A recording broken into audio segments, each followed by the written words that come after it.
morning, or depending on when you're watching this, good afternoon, good evening, or good night. My name's Ross, and as always told out of Voice of Radio, and I'm kind of happy today because I actually qualified for the Players' Cup too. And I did it with Excadrill. Now, to be fair, I did do 3 tournaments with Spiritomb, but they went very badly. We're not going to talk about them. No, ladies and gentlemen, it's Excadrill. And I know that I spent the Players' Cup 1 telling you how Excadrill was better with Spiritomb. That is no longer the case. Straight Excadrill is the way to go. A lot of people have been asking for my list, so I thought, well, you know what? Time to share. I was trying to hold off on sharing. I'm not particularly secretive about the list. I was just trying to wait until it was perfect. That ain't happening, so I might as well share it now. It's all about Excadrill. This is an Excadrill deck through and through. This is your boy. 140 HP is actually quite good for a stage 1, and you'll spend the majority of at least the early games, if not the entire game, using Drill Bazooka. 1 fighting energy, 120 damage, but you've got to discard the top 4 cards of your deck. Now, we play lots of recovery to try and make sure this isn't a big issue. And as we're going to see in a moment, it's not the end of the world because 11th hour tackle for 1 energy does 180 if you've got 3 or fewer cards in your deck. So Drill Bazooka will get you closer to 11th hour tackle range. But, and I cannot stress this enough, you will have games where Drill Bazooka loses you the game. There will be games where you lose purely because you Drill Bazooka, where you get rid of your last 2 bosses' orders and your 2 Pow Pad, and you cannot gust again and that loses you the game. It will happen. It's sad, but it is inevitable. It will sometimes happen. Late game, it's all about 11th hour tackle. Now, one of the best things that happened to Excadrill was they banned Belelba and Bryson Man, which is lovely.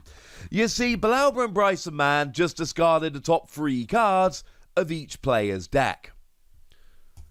It was a great counter to Excadrill, and anyone could be playing it. But that card got banned. Similarly, Mewtwo and Mew decks, there was a time where they were all just playing Macargo GX, and they could discard the top 5 cards of your deck. But they're not playing them anymore.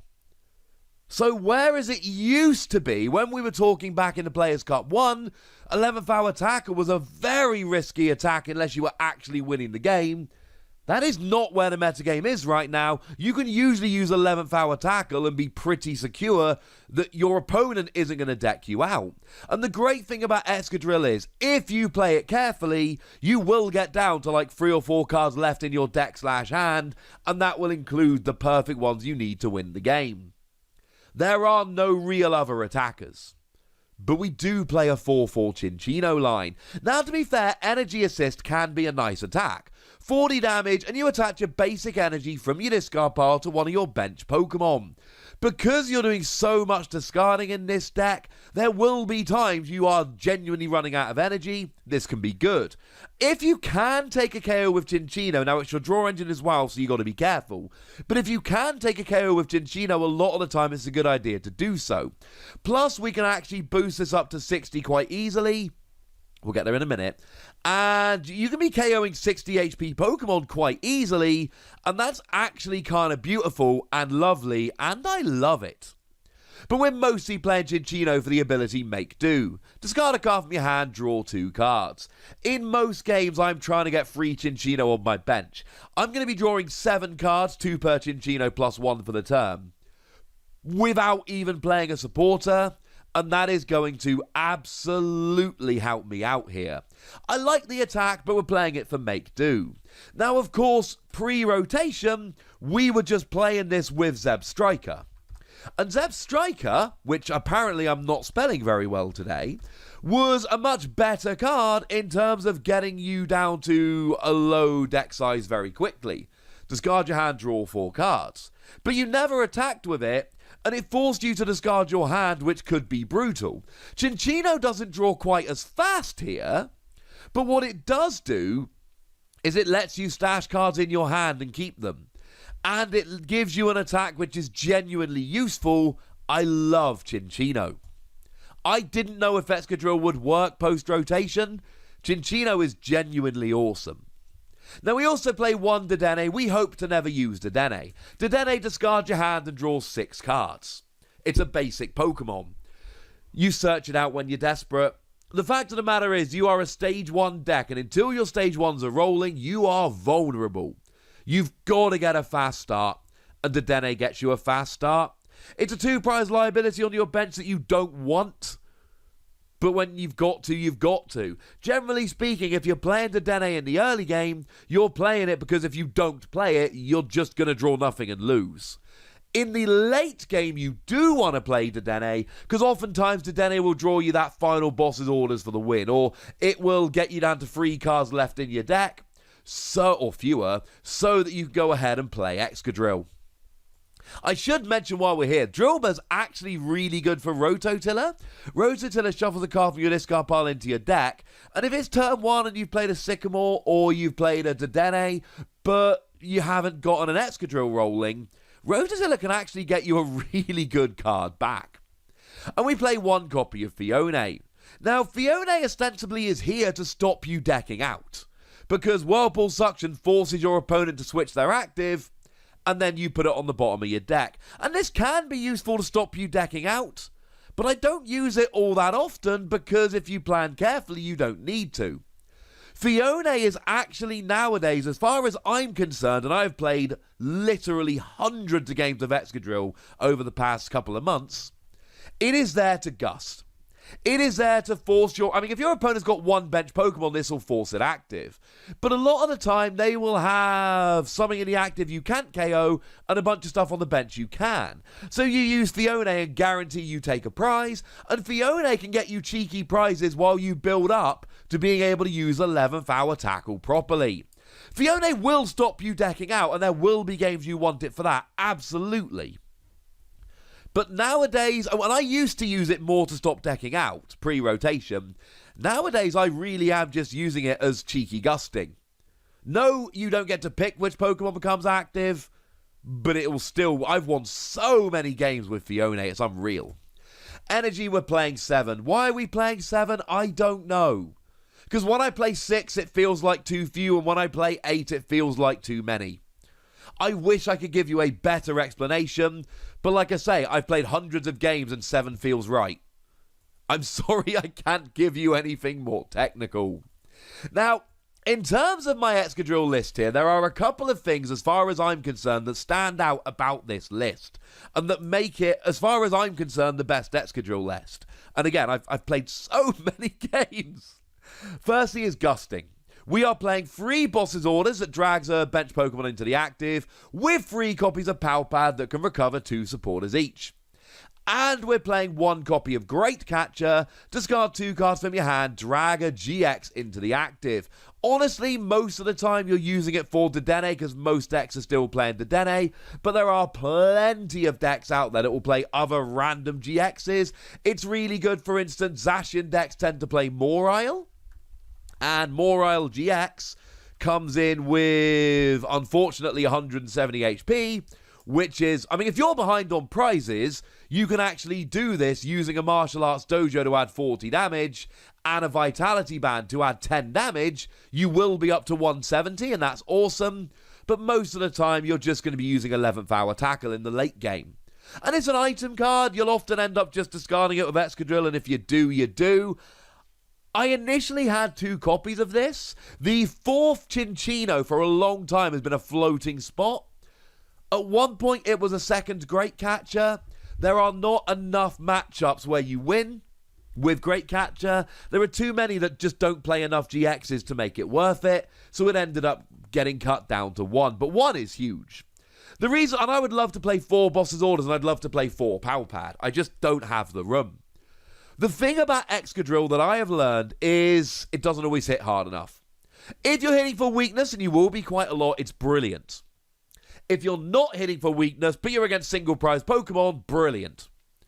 But if you're against multiple prize Pokemon and you're not hitting for weakness, you're often not hitting hard enough. So you're going to either be 2-hit KOing, Boss's Orders stops them retreating to the bench and foiling that plan, or you're going to be going after things like Dedenne on the bench. Gusting is huge in Excadrill. I know a lot of lists want to play Crushing Hammer. I did start with Crushing Hammer. I cut it from my deck. The reason is really simple. Crushing Hammer doesn't help against that many matchups. Even when it does, you've got to flip heads. Even when it does and you flip heads, if your opponent has a nut start, it might not help that much anyway. Gusting always helps. I have won more games than I can count just because I've gusted 3 turns in a row. And because you're using Cinccino, you're pretty good. A lot of games, what you will want to do is just aggressively run through your deck, playing stuff like Professor's Research and just your first attack or your main attack with Excadrill, so that in the late game you can just rely on Cinccino and Boss's Orders to win. The other thing that stands out about this deck is that we are playing 3 copies of Martial Arts Dojo, 10 more damage if you've got basic fighting, 40 if you're behind on prizes, and you're playing 3 copies of Vitality Band. Honestly, it started out as 4-4, but I had to cut some to make room for more Gusting. Essentially, I cut 1 Vitality Band and 1 Martial Arts Dojo to get a Boss's Orders and a Power Pad. And the thing is, this just helps you hit the numbers so often. Take a Pokemon like Decidueye. Decidueye is a great Pokemon that blocks GXs and Vs, but it doesn't matter because you're not a GX or a V. They're hitting you for weakness, which sucks, but also you are 20 damage short of a KO. You need to do 140, you're doing 120. So what you do is you do an extra 10 damage with Martial Arts Dojo, and you do an extra 10 damage with Vitality Band, and then you're getting a 1-hit KO on Decidueye. And there are 2 energy Pokemon that doesn't play any energy acceleration. The second you hit a Decidueye for a KO, and they've got none on the bench with energy, you win as long as you can keep gusting up the Pokemon they attach energy to. Which you definitely should be able to. Turns Decidueye into a great matchup. Take something like Eternatus VMAX. Now, to be fair, Eternatus VMAX is a very, very easy matchup. It's one of the very best. But the fact of the matter is, if you're behind on prizes, i.e. they take the first KO, well, you do 120. You're behind on prizes, Martial Arts Dojo puts you up to 160, Vitality Band puts you up to 170, Weakness is 340. That's a 1-hit KO on a fresh Eternatus VMAX for 3 prizes. There are so many matchups where these cards will get you the extra KO. Not to mention, they both work on Cinccino, so a Cinccino with a fighting energy Vitality Band Martial Arts Dojo hits 60, which will legitimately start getting KOs. If you're behind on prizes, Cinccino can hit 90, which is really redonk. Elsewhere, we play a lot of recovery. 2 ordinary rod to get Pokemon and energy back. That's pretty gosh darned important. And we've got 3 copies of Power Pad to get your supporter cards back. And we've got Brock's Grit that shuffles 6 in any combination of Pokemon and basic energy from your discard pile into your deck. Bearing in mind that we've got Power Pad that will allow you to reuse it over and over again, which is extremely important. I will usually end up discarding Brock's Grit in the early game, but in the mid to late game I'll Power Pad it back and I'll get all my Excadrill back, and I'll be playing against Hammer's decks that are loving it because they're just getting rid of all my energy, and then I play Brock's Grit and I put 6 energy back into my deck, and I have had opponents scoop when that happens because there's just no way back. That, as far as I'm concerned, is a hook of the deck. Lots of recovery, extra damage, and gusting. In terms of supporters, 4 Professor's Research and 4 Marnie. They are the standard cards that you play. You don't really want to play Marnie because it only gets you a new hand of 5 cards, but it can slow your opponent down, and it can give you a new hand. It's the best we've got. 1 copy of Birdkeeper, it's the only switching card you play in the deck. One could argue it's fairly negligent to play only 1 switching card in the deck, and they'd be right. Having said that, Fione, single retreat. Dedenne, single retreat. Cinccino, single retreat. Excadrill, single energy attacker. Unless, there will be times where you've got no energy on the field, and there's a Cinccino in the active, and that sucks, because you want to attack with Excadrill, but you You need an energy to retreat and an energy to attack, but most of the time you'll be okay. In terms of Pokemon search, we got 4 Quick Ball to get your basics, 4 Great Ball to get your whatever, and 2 Pokemon Communication to swap a Pokemon in your hand with a Pokemon in your deck. I'd like to play more Pokemon search. We just don't have the room. I have tried to make this as streamlined a deck as I possibly can, because that's what I want to do here. The deck is a very straightforward deck. Excadrill, smash, add damage, gust a lot. It's actually a very difficult deck to play well, because looking after your resources is supremely difficult and awkward. You are constantly counting. What have I discarded? What can I recover? How many of this have I got back? Can I afford to boss's orders for Chinchino's make do ability? Have I got enough power pad to be able to recover it later? Oh, but how many power pad are in my deck? I'm attacking with Excadrill. What if I discard, etc., etc.? It's kind of nerve-wracking at times as well. And it's not got a good Zacian ADP matchup, I'll tell you that straight off the bat. Although the Gusting really helps.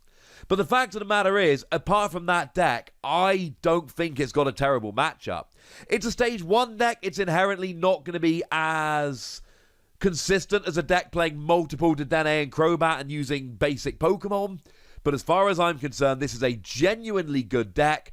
And I qualified bearing in mind I wasted 3 keys on Spiritomb and I lost 7 points to my iPad disconnecting. I think Drillbur and Excadrill are legit. Just try and avoid Zacian ADP, will you? So for now, ladies and gentlemen, I want to know what you think. So, go nuts, be nice. And then make sure you like this video, subscribe to this channel, follow me on Twitter at TheWassy, and Twitch for some live action at twitch.tv/PTCGRadio. If you want to support the channel, get some bonus podcasts and all that good stuff, head on over to patreon.com/PTCGRadio, where you can do exactly that.